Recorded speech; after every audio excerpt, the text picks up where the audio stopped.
Hello everyone, welcome to Lush and Salty Aquariums. My name is Stefan, and again, welcome to my channel.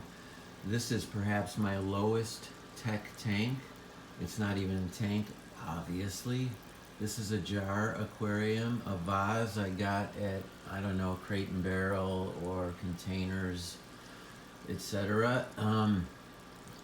And it houses a robust colony of least killifish.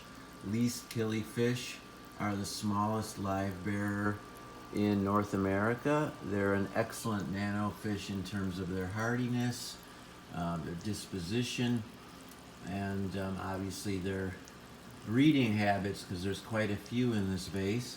And I've taken quite a few out, but they managed to repopulate rather rapidly.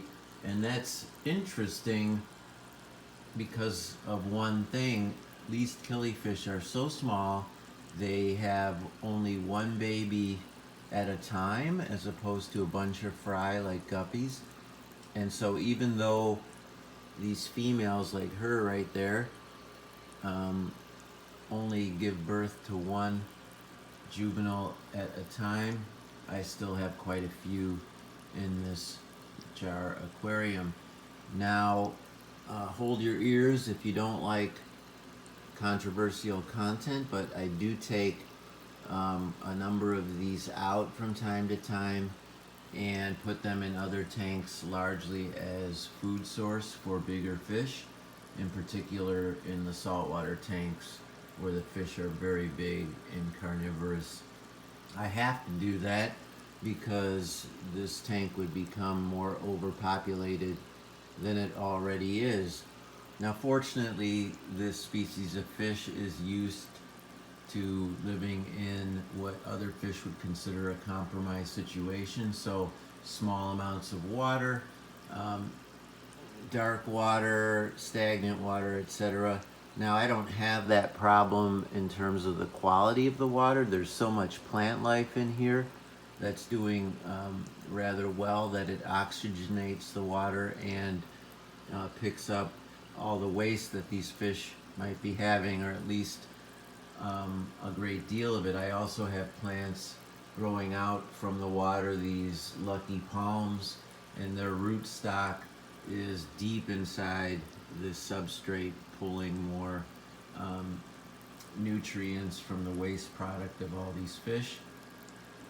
And this tank is operated that way for quite some time. There is an air stone lodged there in the back, somewhere behind a piece of heavily rooted over driftwood, and that adds a little bit of aeration.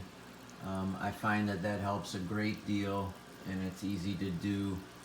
I have, you can see the air stone running all the way to the undercarriage of my desk, which is a jumble because I have all of these tanks there, but one air pump, which you see there, and a valve can generate a number of air stones to do what they need to do in small aquariums like this one.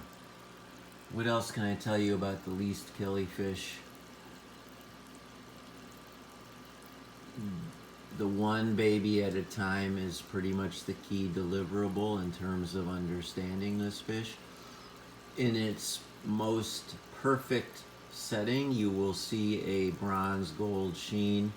In some respects, this fish is a lot like a smallmouth bass in that it's brown and bronze, fresh water and cool water, and a really desirable fish, but not for its beauty.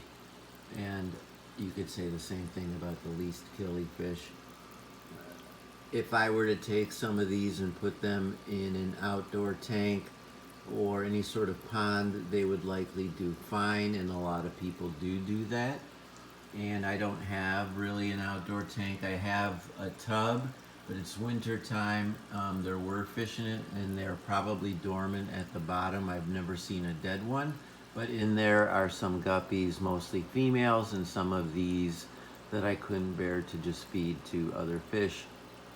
I never just kill anything, so if I do take fish out and cannot house them elsewhere, they are an excellent food source for other fish. And let's be real, at any pet store they sell guppies and goldfish and minnows and shiners specifically for that purpose. So in a sense, I'm not doing anything differently than a whole lot of other people at a big level. But I do like these fish, and I enjoy this Jar Aquarium. It's so easy to maintain. I do a water change, I don't know, once a week or so. Sometimes I wait longer. It doesn't really matter, and it's easy to do. You just siphon to the near bottom and then fill up with dechlorinated water, which I add a little bit of plant fertilizer, although it's unnecessary, to be honest. The plants in here are Cryptocairn parva, which is this sort of these leaves here. It's one of the smaller crypts. I've got guppy grass. You see that there, which is excellent for the least killifish in their fry. And I've got some Java fern and some Java moss, and maybe another bit of Anubias petite or a regular Anubias, but I haven't really seen it. And of course, the Lucky Palm, which has actually grown quite high up to the light source there. And then you see a little nano clip on here. And I have one of the cuttings from that plant back there, which is extremely robust and growing like gangbusters. And so I just take one of these cuttings and lodge it in the back, and it too does really well, and it adds a little texture, a little panache to this Jar Aquarium. Anyway, I hope you enjoyed this review. Tell me what you think. Hit me up. And thank you so much for supporting my channel. Ciao for now.